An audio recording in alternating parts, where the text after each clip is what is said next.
नमो नमः। पत्रद्वारा संस्कृतं द्वितीय परीक्षा परिचयः पाठ्यपुस्तकम्। यामध्ये 12 पाठः प्रश्नपत्रिकाः सुवचनं योग्यत्वात् यस्समुत्कर्षो निरपायस्त सर्वथा। जेव्हा आपल्याला एखादं यश मिळतं, एखादं पद मिळतं, कोणतीही चांगली गोष्ट मिळते, जेव्हा आपला उत्कर्ष भरभराट होते, ती जर आपण पात्र आहोत, योग्य आहोत, त्या सगळ्या गोष्टींना आपण समर्थ लायक आहोत तर मिळाली आहे, असे जर असेल तर त्या आपल्या उत्कर्षाला, त्या आपल्या भरभराटीला कुठलाही अपाय कधीही होत नाही. जे यश मिळवायचं ते योग्यतेच्या जोरावर मिळवायचं, असा संदेश येथे दिला आहे. यानंतर प्रश्नपत्रिका क्रमांक 1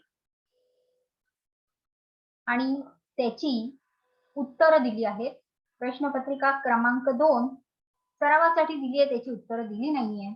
या प्रश्नपत्रिका अवश्य सोडवून पहाव्यात. संपूर्ण पुस्तकामध्ये अन्वय क्रमाः हा एक 8वा विभाग प्रत्येक पाठामध्ये होता. यामध्ये आपल्याला कोणत्याही नव्या श्लोकाचा क्रम कसा लावायचा, शब्दांचा क्रम कसा लावायचा हे शिकवलं आहे. शब्दांचा क्रम का लावतात तर कोणत्याही भाषेचं एक वैशिष्ट्य असतं, ज्यामध्ये संस्कृत, मराठी यामध्ये वाक्यात कर्ता सुरुवातीला येतो आणि क्रियापद शेवटी येतं, आणि मग बाकीचं क्रियेचं वर्णन करणारे जे काही शब्द असतात ते सगळे मध्ये असतात. इंग्लिश मध्ये कर्ता प्रथम येतो आणि लगेच क्रियापद येतो, आणि मग नंतर बाकीचे शब्द, क्रियेचं आणखी काही माहिती क्रियेबद्दल सांगणारे शब्द आहेत ते नंतर आगगाडीसारखे जोडलेले. असा प्रत्येक भाषेचा स्वतःचा एक वाक्यरचना चा प्रकार असतो किंवा पद्धत असते. संस्कृतमध्ये श्लोकांमध्ये शब्दांचा हा क्रम बदललेला असतो. याचं कारण जे छंद, वृत्त, अक्षर गणवृत्त, मात्रा गणवृत्त हे सर्वांचे नियम पाळण्यासाठी, आणि शिवाय त्या श्लोकाला गेयता येण्यासाठी, गाता येण्यासाठी, चालीत म्हणता येण्यासाठी योग्य त्या प्रकारे शब्दांची रचना केलेली असते, आणि मग अर्थाच्या दृष्टीने शब्द क्रमाने सापडत नाही. मग पद्यामधील किंवा श्लोकामधील शब्द गद्य वाक्य रचनेप्रमाणे क्रमाने लावून घेतले की आपल्याला त्याचा अर्थ लावणं सोपं पडतं.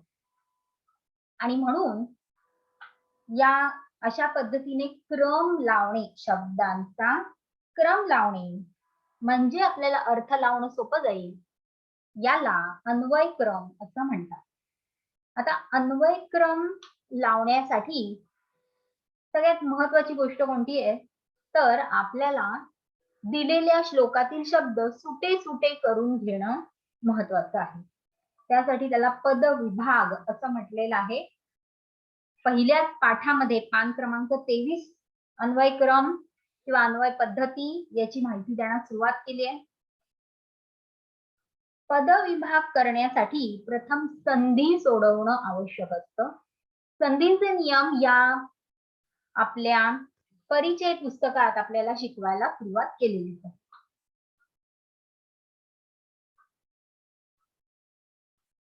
शिवाय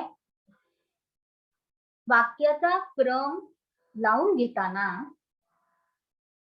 कर्ता कोणता आहे, क्रियापद कोणता आहे, किंवा कर्ता नसला तरी क्रियापद कोणता आहे, कर्ता आपल्याला त्यावरून शोधून काढता येते, ते आधी ओळखणं आवश्यक असतं.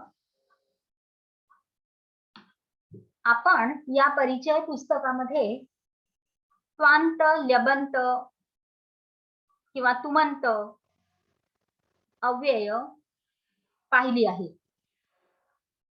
ती सुद्धा क्रिया दाखवत असल्यामुळे ती कोणती आहेत आणि त्यांच्याशी संबंधित शब्द कोणते आहेत हे शोधून घेणं आवश्यक असतं.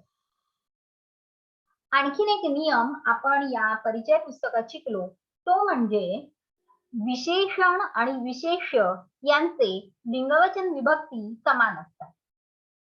या नियमाचा उपयोग आपल्याला असा होतो की समजा एखादा कर्ता आहे वाक्यात आणि त्याची काही विशेषण आहे, म्हणजे त्या कर्त्याबद्दल जास्त माहिती त्या शब्दांनी सांगितलेली आहे, तर ते सगळे शब्द आपण कर्त्याला जोडून घ्यायचे.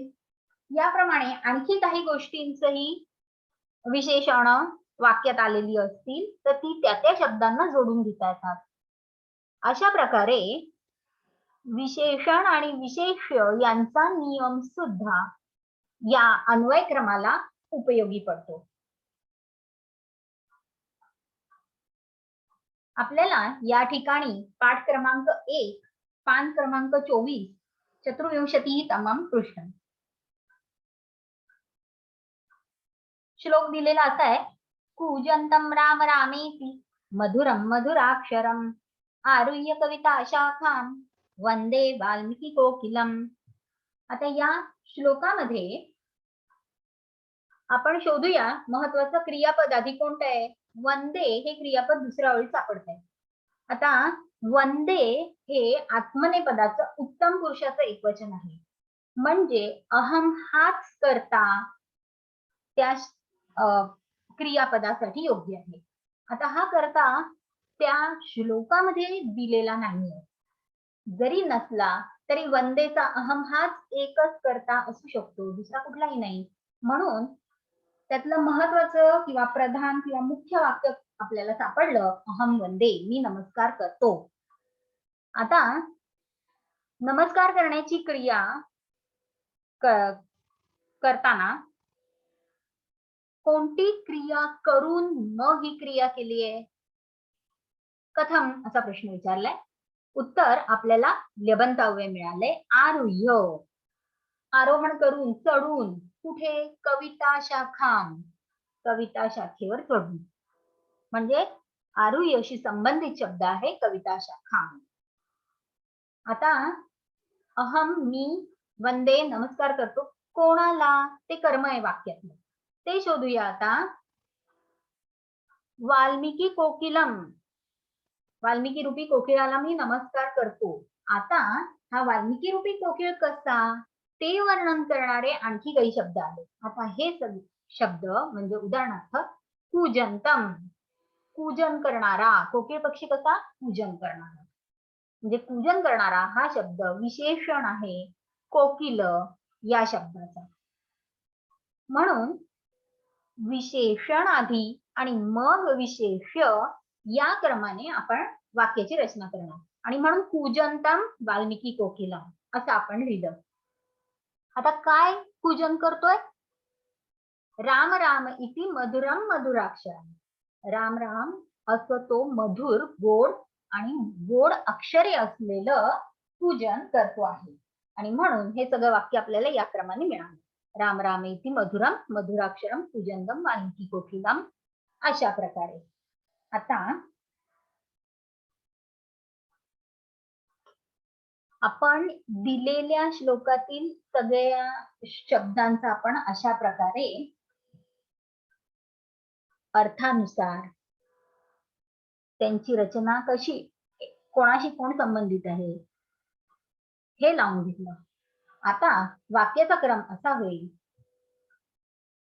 कविता शाखाम आरुह्य राम राम इति मधुरम मधुराक्षरम पूजंतम वाल्मिकी कोकिलम वंदे, कारण अहम शब्द श्लोकात दिलेला नाही. अशा प्रकारे आपल्याला श्लोकाचा अन्वय लावता येईल. दुसरा श्लोक बघू. इक्ष्वाकुवंश प्रभवो रामो नाम जनैः श्रुतः नियतात्मा महावीर्यो द्युतिमान धृतिमान वशी. आता इथे मुख्य वाक्य जनैः श्रुतः, लोकांनी ऐकलं आहे. काय? राम नाम, राम नावाचा तो जो कोण आहे इक्ष्वाकू वंशातला त्याच्याबद्दल लोकांनी ऐकलेलं आहे. हे मुख्य वाक्य आहे. आता हा राम कसा त्याचं वर्णन करणारे बाकीचे सगळे शब्द त्या श्लोकातले आहेत. नियतात्मा महावीर्य द्युतिमान धृतिमान वशी इक्ष्वाकू वंश प्रभवा ही सगळी विशेषण आहेत राम शब्दाची आणि म्हणून ती सगळी अगोदर घ्यायची. नियतात्मा महावीर्य द्युतिमान धृतिमान वशी इक्ष्वाकू वंश प्रभवा रामः नाम जनैः श्रुतः. राम म्हणजे लोकांमध्ये प्रसिद्ध असलेला तो राम. अशा प्रकारे आपल्याला हा अन्वय लावायचा आहे. अन्वय कसा लावायचा हे अधिकाधिक पुढे स्पष्ट होणार आहे. प्रत्येक पाठातला अन्वय क्रम आपण आता एक एक पाहणार आहोत आणि त्यामुळे पुढच्या उदाहरणातून अधिक चांगल्या पद्धतीने समजत जाईल. आतापर्यंत आपल्या एवढं लक्षात आलंय की मुख्य क्रियापद असेल ते शेवटी असतं, स्वांत लेबंत अव्यय असतात ती अगोदर असतात, कारण ती क्रिया करून मग ती मुख्य क्रिया घडलेली असते आणि जे विशेषण असलेले शब्द असतात ते सगळे अगोदर असतात आणि नंतर विशेष्य असतं. या पद्धतीने आपल्याला हा शब्दांचा क्रम म्हणजेच अन्वय क्रम लावायचा आहे. पाठ क्रमांक 2 पान क्रमांक 45 पंचचत्वारिंशत्तमं पृष्ठं द्वितीयः पाठः. अन्वयक्रमः तमेव गुणसम्पन्नं रामं सत्यपराक्रमं यौवराज्येन संयोक्तुम् ऐच्छत् प्रीत्या महीपतिः. या ठिकाणी महीपतिः राजा ऐच्छत् राजाने इच्छा केली हे वाक्य प्रमुख आहे. कशाची इच्छा केली? किम कर्तुम यौवराज्येन संयोक्तुम त्याला युवराज म्हणून अभिषेक करण्याची इच्छा केली. कथम प्रीत्या प्रेमाने. कोणाला राज्याभिषेक करायची? कम कर्म वाक्यातलं. एवं गुणसंपन्नम सत्यपराक्रमम तम रामम. आता या ठिकाणी सुद्धा रामम हे विशेष्य आहे आणि त्याची जी विशेषण आहेत गुणसंपन्नम सत्यपराक्रमम ती अगोदर घेतली आहे. तम हे सर्वनाम आहे ते सुद्धा अगोदर घेतलं आहे आणि गुणसंपन्न कसा? एवं अशा प्रकारे. म्हणजे अगोदरच्या श्लोकात सांगितलं ना की तो कसा आहे राम, अशा प्रकारे गुणसंपन्न असलेल्या आणि सत्यनिष्ठ आणि पराक्रमी असलेल्या त्या रामाला युवराज म्हणून अभिषेक करण्याची इच्छा त्या राजाने केली. अशा प्रकारे वाक्याचा क्रम आपण गुण शब्दांचा समूह एकमेकांशी संबंधित असलेले शब्दांचे समूह शोधून काढून मग आपण हा वाक्याचा क्रम म्हणजे गद्यक्रम महीपती एवं गुणसंपन्नम सत्यपराक्रमम तम रामम यौवराज्येन संयोक्तुम प्रीत्या ऐच्छत्. अशा प्रकारे आपण वाक्याचा अन्वयक्रम लावू शकतो. तस्याभिषेक संभारान् दृष्ट्वा भार्याथ कैकेयी पूर्वं दत्तवरा देवी वरमेन मयाचत विवासनं च रामस्य भरतस्याभिषेचनम्. कैकेयी लिहिले. यामध्ये वाक्य काय? कैकेयी अयाचत. कैकेयीने मागणी केली. कैकेयी कशी? देवी भार्या आणि पूर्वम दत्तवरा तिला पूर्वी वर कबूल केलेले होते अशी. आणि म्हणून ही सगळी विशेषण आपण सुरुवातीला घेतली. कैकेयी अयाचत कर्ता आणि क्रियापद घेतलं. आता काय करून स्वांत अव्यय आले दृष्ट्वा काय पाहून अभिषेक संभारान कोणाचा? तस्य कधी? अथ तेव्हा.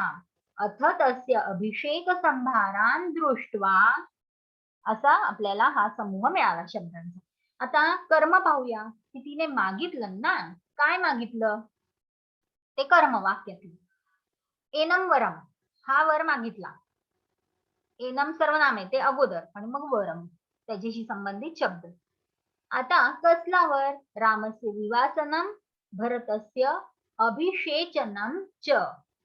म्हणजे इथे जो वर असलेला जो शब्द आहे तो आपण अगोदर घेतला.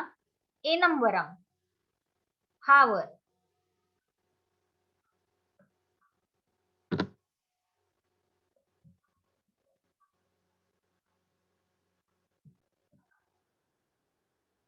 आता काय क्रिया करू? अथ तस्य अभिषेक संभारान् दृष्ट्वा पूर्वं दत्तवरा भार्या देवी कैकेयी रामस्य विवासनं भरतस्य अभिषेचनं च एनंवरम अयाचत. अशा प्रकारे आपल्याला या श्लोकाचा अन्वयक्रम लावता येईल. तृतीयः पाठः षट्षष्टितमं पृष्ठं 66 क्रमांकाच्या पानावर सः सत्यवचनाद् राजा धर्मपाशेन संयतः विवासयामास सुतं रामं दशरथः प्रियम्. या ठिकाणी वाक्यातला कर्ता दशरथः आणि त्याने काय केले ती क्रिया? विवासयामास. दशरथः विवासयामास. कर्ता आणि क्रियापद हे मुख्य वाक्य आपल्याला सापडले. दशरथः कसा तो? राजा. तो राजा, सहा राजा. आणि तो कसा? धर्मपाशेन संयतः. धर्मरूपी पाश ज्याला आवळत आहे, धर्मरूपी पाशाने जो बांधला गेलेला आहे असा तो राजा. कशामुळे बांधला गेला? कथम? सत्यवचनात. सत्यवचन आपलं वचन पालन करणे, सत्य बोलणे हे आपलंच व्रत, आपलेच धर्माचे नियम, त्याने तो बांधला गेला. राजा दशरथाने, अशा राजा दशरथाने विवासयामास, त्याला राज्याबाहेर काढले. कोणाला? कर्म. प्रियम सुतम रामम. बघा, कोणाला बाहेर काढले? रामम. राम कसा? प्रियम सुतम, लाडका मुलगा असलेल्या रामाला बाहेर काढले. विशेषणाआधी मग विशेष्य.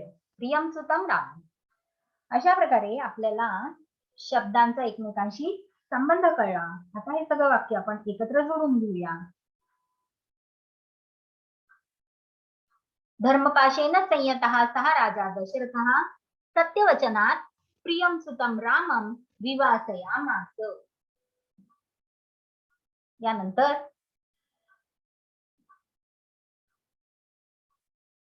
सजगाम वनं वीरः प्रतिज्ञामनुपालयन् पितुर्वचन निर्देशात् कैकेय्याः प्रियकारणात्. आता या ठिकाणी वीरः जगाम, वीर गेला, हे मुख्य वाक्य. वीर कोण? सहा वीर. हा तो वीर. म्हणून आपण कर्म, आपण सर्वनाम अगोदर घ्यायचं, मग नाम घ्यायचं. वीर तो कसा? त्याचं वर्णन करणारे आणखी शब्द, त्याचं विशेषण अनुपालयन, पालन करणारा. कशाचं अनुपालन करणारा? प्रतिज्ञा, प्रतिज्ञेचे अनुपालन करणारा. म्हणून प्रतिज्ञा अनुपालयन सहावीर. आता का बरं तो गेला? त्याचं कारण काय? कथम? पितुर्वचन निर्देशात, वडिलांच्या वचनामुळे. आणि कैकेय्या हा प्रिय कारणात, आणि कैकेयीला आवडेल, कारण कैकेयी आई आहे ना, आईला आवडेल असं वागण्यासाठी, कैकेयीचे प्रिय करण्यासाठी, त्या कारणामुळे तो वीर गेला. कुठे? वनम, हे कर्म वाक्य. आता अशा प्रकारे शब्द आपल्याला एकत्रित करता आले, ज्यांचा एकमेकांशी संबंध आहे असे शब्द आपण एकत्र व्यवस्थित केले. आता आपल्याला हे वाक्य लावून घेता येईल. आधी करता प्रतिज्ञा अनुपालयन सहावीरः पितुर्वचन निर्देशात कैकेय्याः प्रिय कारणात वनम जगाम. अशा प्रकारे आपण या श्लोकातील शब्दांचा क्रम लावला. चतुर्थः पाठः 85तमं पृष्ठं. 85 क्रमांकाच्या पानावर तं व्रजन्तं प्रियो भ्राता लक्ष्मणोऽनुजगामः स्नेहाद्विनय संपन्नः सुमित्रानंदवर्धनः।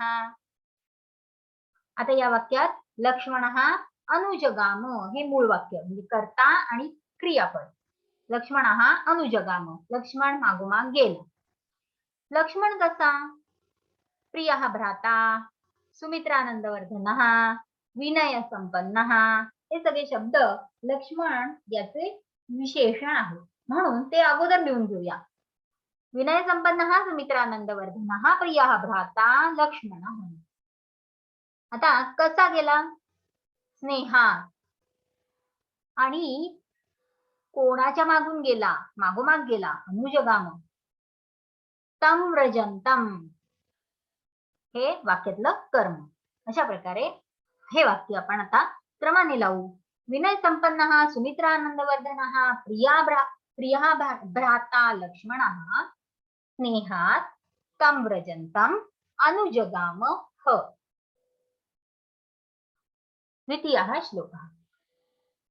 रामस्य दयिता भार्या नित्यं प्राणसमाहिता सीताप्यनुगता रामं शशिनं रोहिणी यथा.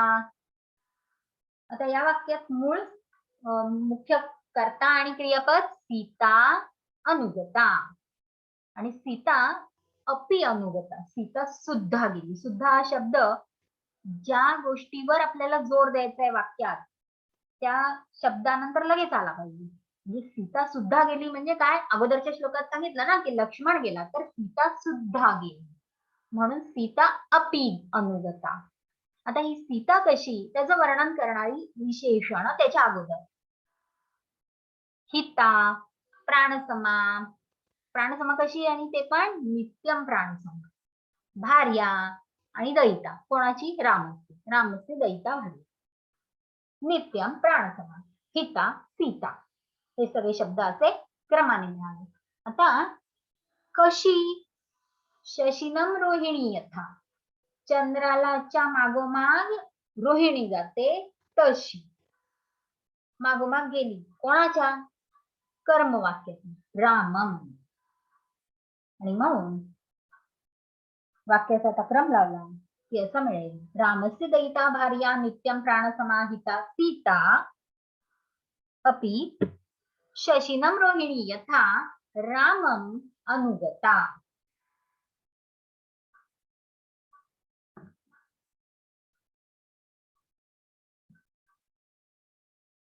पंचमः पाठः 100+7 पृष्ठम्. पौरैरनुगतो दूरं पित्रा दशरथेन च शृङ्गवेरपुरे सूतं गंगाकूले व्यसर्जयत् गुह्यमासाद्य धर्मात्मा निषादाधिपतिं प्रियम्. आता यातलं मूळ वाक्य आहे की धर्मात्मा व्यसर्जयत. त्या धर्मात्म्याने म्हणजे रामाने निरोप दिला. व्यसर्जयत. कोणाला निरोप? कसा तो निरोप देणारा धर्मात्मा? दूरम अनुगतः. दूरपर्यंत लोक त्याच्या पाठोपाठ आलेले. कोण पाठोपाठ आले? पौरजन, नागरिक, त्यानंतर वडील. कोण? वडील दशरथ. हे सगळे दूरपर्यंत त्याच्या मागोमाग चालत चालत आलेले आहेत. असा तो धर्मात्मा. म्हणजे अनुगतः हे विशेषण धर्मात्मा शब्दाचं, आणि त्या अनुगताशी शब्द हे संबंधित आहेत ते आपण अगोदर लिहून घेतले. आता त्याने निरोप दिला. काय करून नंतर निरोप दिला? असाध्य भेटून किंवा पोहोचून. कोणापर्यंत? निषादाधिपती प्रियम गुहम. हा तो निषादचा राजा गुह नावाचा आहे. त्याला भेटल्यानंतर कुठे? कुत्र? शृंगवेरपुरे गंगाकुले, गंगेच्या किनाऱ्यावर. कोणाला निरोप दिला? ते कर्म. सूतम. आता या वाक्याचा क्रम आपल्याला लावता येईल.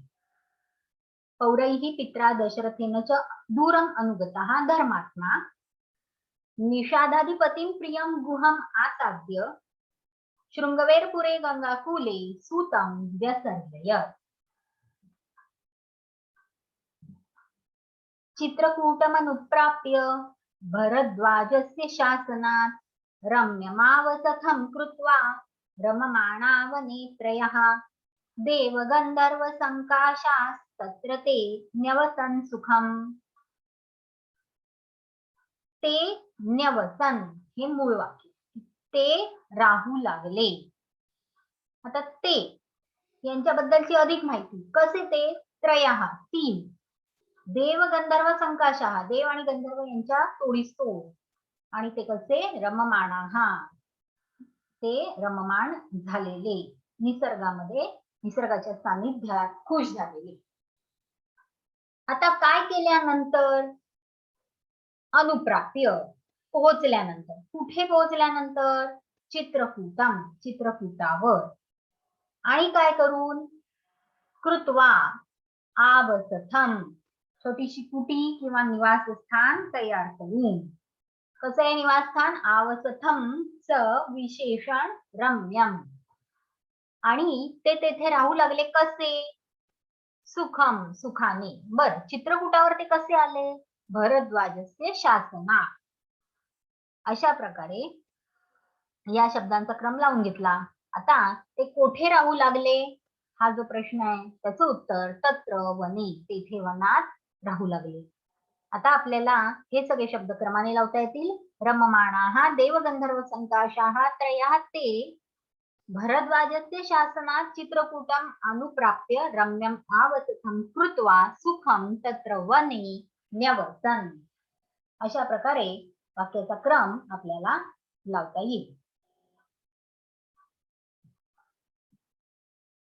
त्यानंतर षष्ठः पाठः. 1शताधिक तमं पृष्ठम्.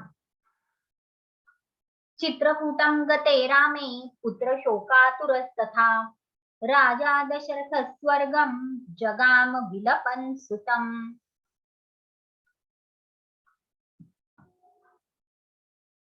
या वाक्यात कर्ता दशरथ आणि क्रियापद जगाम, दशरथ गेला.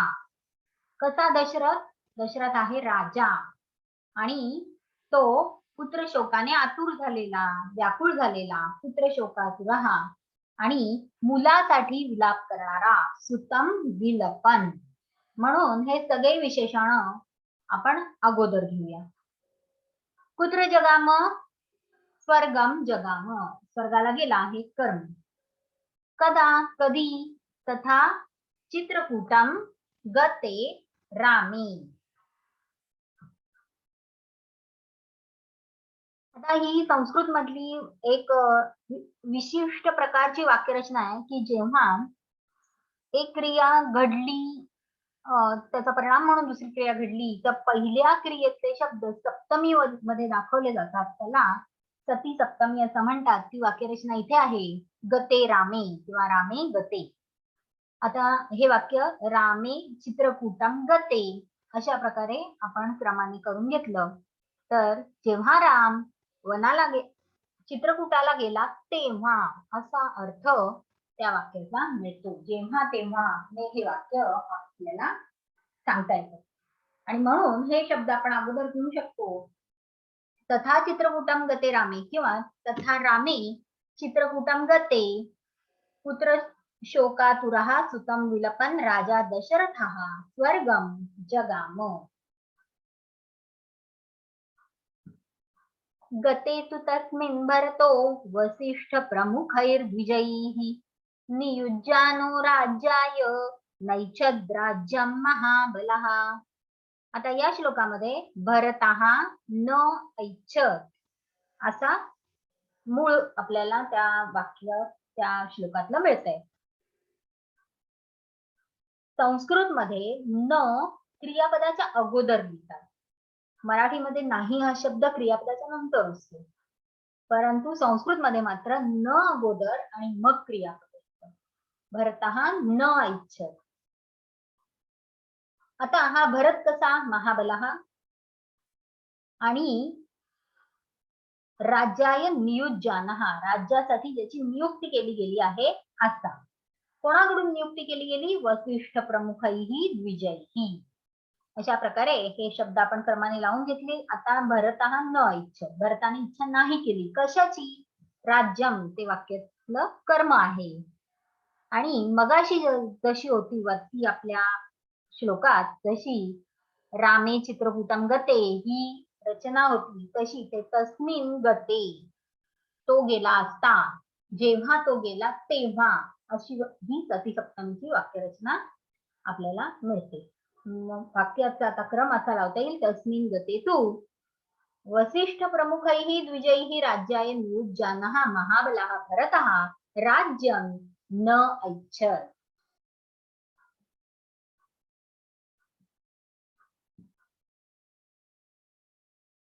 सप्तमः पाठः एकशताधिक त्रिचत्वारिंशत्तमं पृष्ठं स जगाम वनं वीरो रामपादप्रसादतः गत्वा तु स महात्मानं रामं सत्यपराक्रमम् अयाचत् भ्रातरं राममार्यभावपुरस्कृतः त्वमेव राजा धर्मज्ञ इति रामं वचो ब्रवीत्. आता या ठिकाणी काही वेळा असा अनुभव येतो की पहिल्या जे श्लोकामध्ये वाक्य सुरू झालेलं असतं ते वाक्य संपत नाही त्या श्लोकामध्ये. मग ते वाक्य संपण्यासाठी किंवा ते त्या वाक्याला आवश्यक असलेले जे काही शब्द असतात ते पुढच्या श्लोकात आलेले असतात आणि म्हणून अशा वेळी त्या दोन्ही श्लोकांचा एकत्र क्रम लावायला घ्यायचा. आता जरी श्लोक 2 एकत्र केले, क्रियापदानुसार वाक्यात श्लोकात वेगवेगळी वाक्य असू शकतात. उदाहरणार्थ पहिला श्लोक जिथे सुरू होतो, पहिला चरण आहे त्या ठिकाणी वीरहा जगाम हे वाक्य आहे. तो वीर गेला. सहा वीरहा सर्वनाम आधी घेतलं मग नाम घेतलं. सहा वीरहा जगाम हे वाक्य आपल्याला मिळालं. तो वीर कसा? रामपाद प्रसादतः. आता हे विशेषण आहे ते अगोदर घेतलं तरी चालेल. रामपाद प्रसादतः सहा वीरहा जगाम असं आपण हे वाक्य करू शकतो. कुत्र? कोठे? हे वाक्यातलं कर्म. वनम असं त्याचं उत्तर.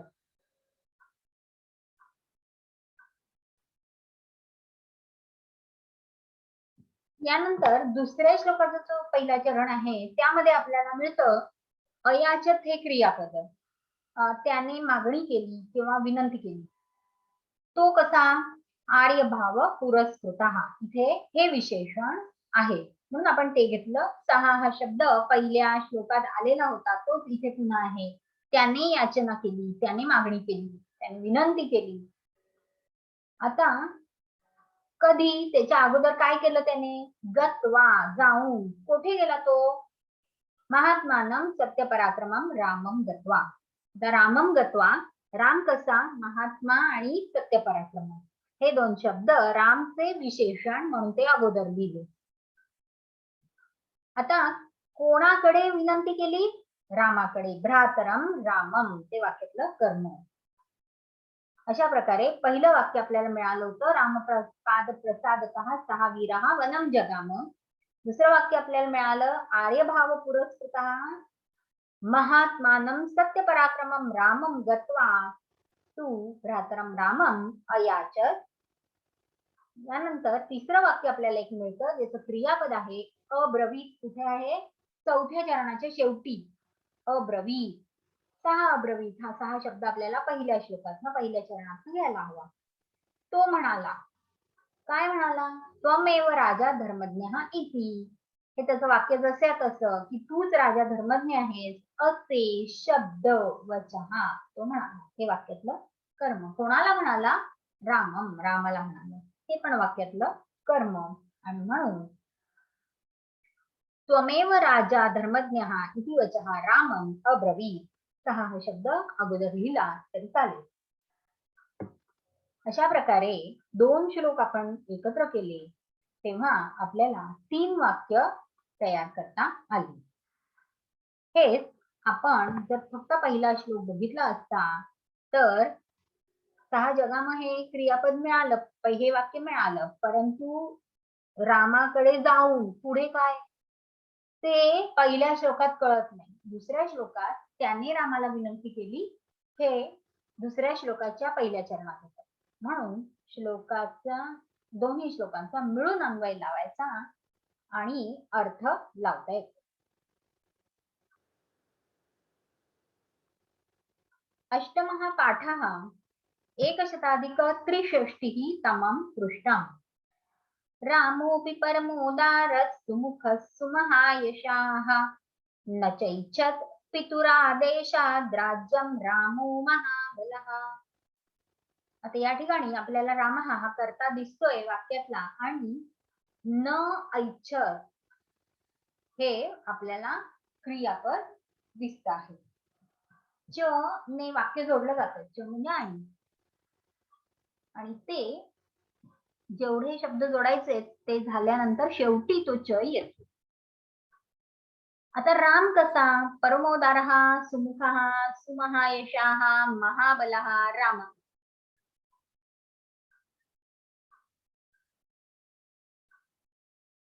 आता या श्लोकात राम हा शब्द पहिल्या चरणात पण आलेला आहे आणि पुन्हा दुसऱ्या चरणात पण राम हा शब्द आलेला आहे. म्हणून लिहिताना दोन ठिकाणी इथे लिहिलंय, परंतु वाक्याचा अर्थ करताना दोन ठिकाणी घ्यायची काही आवश्यकता नाही. एके ठिकाणी घ्यावा, विशेषण आधी ठेवावी आणि मग राम हा विशेष असलेला शब्द ठेवावा. कसे पितू आदेशात वडिलांच्या आदेशामुळे काय इच्छा केली नाही, राज्यम न इच्छा राज्याची इच्छा केली नाही. एकदा वडिलांचा आदेश होता त्याप्रमाणे त्याला आता राज्य नको होतं.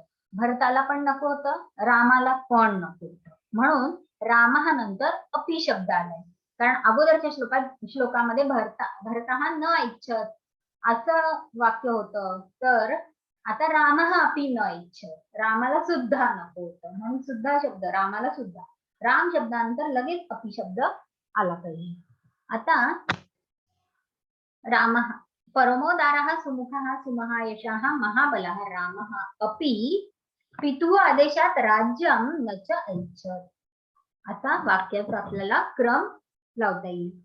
पादुकेचास्य राज्याय न्यासं दत्त्वा पुनः पुनः निवर्तयामास ततो भरतं भरताग्रजः.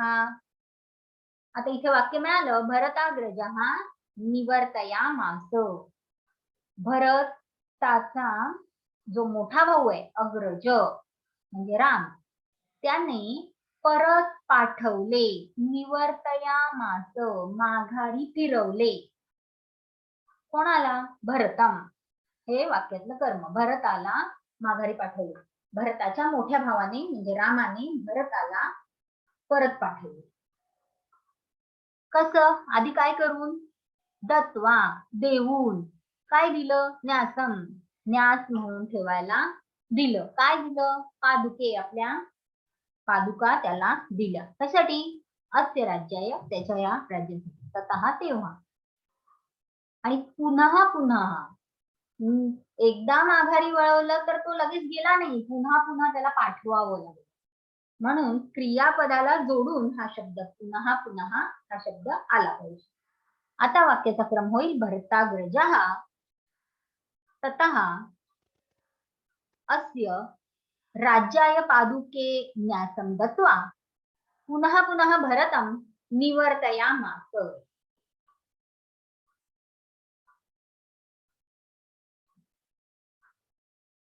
नवमः पाठः 185 तमं पृष्ठम्। सः काममनवाप्यैव रामपादमुपस्पृशन् नंदीग्रामे करोद्राज्यं रामागमनकांक्षया. आता इथे वाक्य आपल्याला सापडतंय 6 करोड त्याने केले. तो कसा? उपस्पृशन स्पर्श करणारा. कोणाला? रामपादौ रामाच्या पायांना स्पर्श करणारा, दोन्ही पायांना स्पर्श करणारा. आता काय करून? अनवाप्य न मिळवून, न प्राप्त करून. काय? कामम त्याची जी इच्छा होती ती पूर्ण नाही झाली. काय इच्छा होती त्याची? की रामाने परत यावं. तर ती पूर्ण नाही झाली, पण रामाच्या येण्याची इच्छा मात्र त्याने ठेवली. रामागमन कांक्षया त्याने काय केलं? राज्यम अकरो, राज्य हे करणं. कुठे? नंदीग्रामे, अयोध्येत नाही केलं. हा फरक आहे. वाक्यात आपल्याला असं लावता येईल, रामपादौ उपस्पृशन सहा कामम अनवाप्य एव रामागमनकांक्षया नंदीग्रामे राज्यम अकरो. गते तु भरते श्रीमान सत्यसंधो जितेन्द्रियः रामस्तु पुनरालक्ष्य नागरस्य जनस्य च तत्रागमनमेकाग्रो दंडकान प्रविवेशही. आता या ठिकाणी आपल्याला कर्ता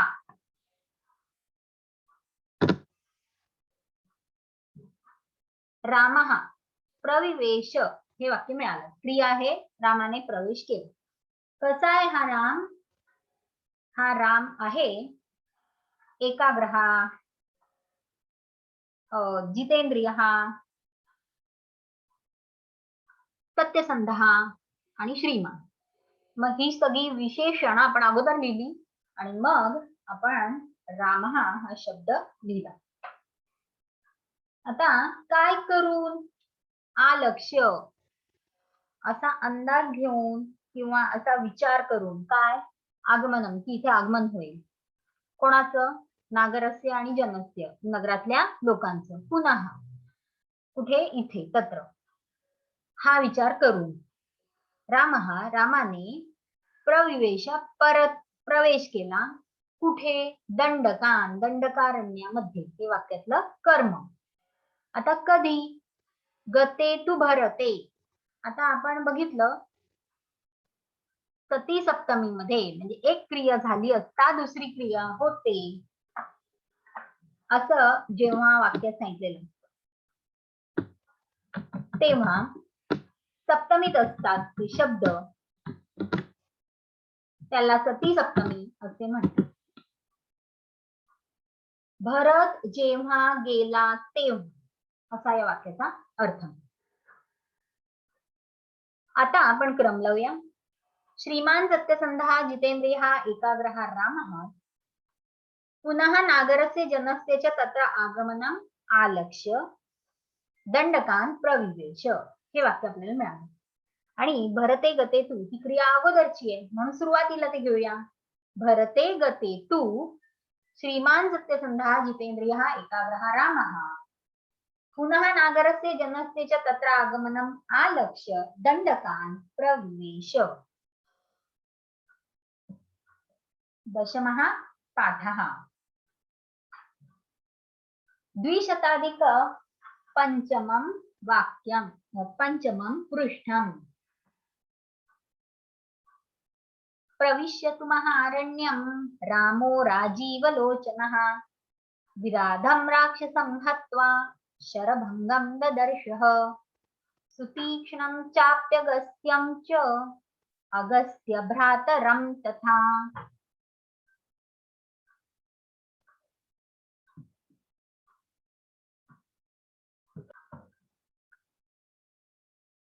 रामः ददर्श, हे येथे वाक्य आहे की रामाने पाहिले. राम तसा राजीव लोचनः, हे त्याचं विशेषण, कमळाप्रमाणे डोळे असलेले. आणि हे विशेषण आपण आधी लिहिलं, रामः हे विशेष्य नंतर लिहिलं. आता काय करून? प्रविश्य, प्रवेश करून. कुठे? महारण्यम, महारण्यम. आणि काय करून? हत्वा, ठार मारून. कोणाला? राक्षसम विराधम, विराध राक्षसाला. याप्रमाणे या शब्दांचा क्रम लावला. आता ददर्श, रामः ददर्श, रामाने भेट घेतली, रामाने दर्शन घेतलं. कोणाचं? सुतीक्ष्णम शरभंगम अगस्त्यम च अगस्त्य भ्रातरम अपि. अगस्ती ऋषी आणि त्यांचे भाऊ या दोघांचं दर्शन घेतलं. म्हणून हे सगळे शब्द आपले कर्म म्हणून येणार वाक्य. आता हे सगळे शब्द कर्म असलेले मध्यभागी येणार. कर्ता सुरुवातीला, कर्म मध्ये, मग क्रियापद असा आपला क्रम. राजीव लोचनः रामः महारण्यं प्रविश्यतु राक्षसं विरादं हत्वा सुतीक्ष्णं शरभंगम अगस्त्यं च अगस्त्य भरात्रम अपि ददर्श ह, असा वाक्याचा क्रम आला. आता द्विशताधिक त्रितमं तृतीय पृष्ठ तथा चतुर्थं पृष्ठम्. अगस्त्य वचनाच्चैव जग्राह इंद्रं शरासनं खड्गं च परम प्रीत तूणीं चाक्षय सायकौ. आता या वाक्यात कर्ता परमप्रीत हा अतिशय प्रसन्न झालेला जग्राह त्याने स्वीकारले.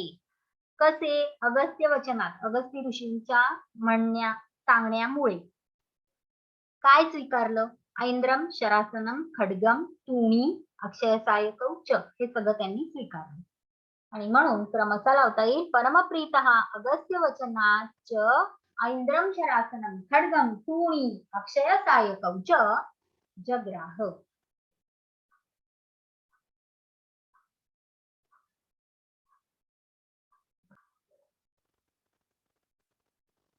श्लोकात अन्वय लावताना संधी विग्रह करणं आवश्यक असतं. त्यासाठी संधीचे नियम आपल्याला शिकून घेणं आवश्यक असतं.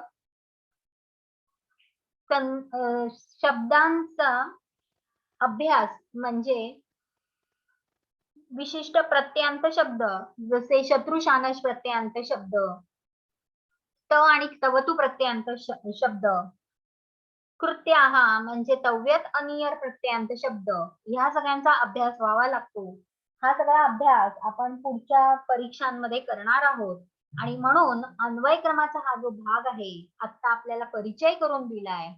आपल्याला विभक्तीनुसार शब्द शोधा आणि त्यानुसार क्रम लावा, असं आपल्याला या पाठांमध्ये दाखवलेलं आहे.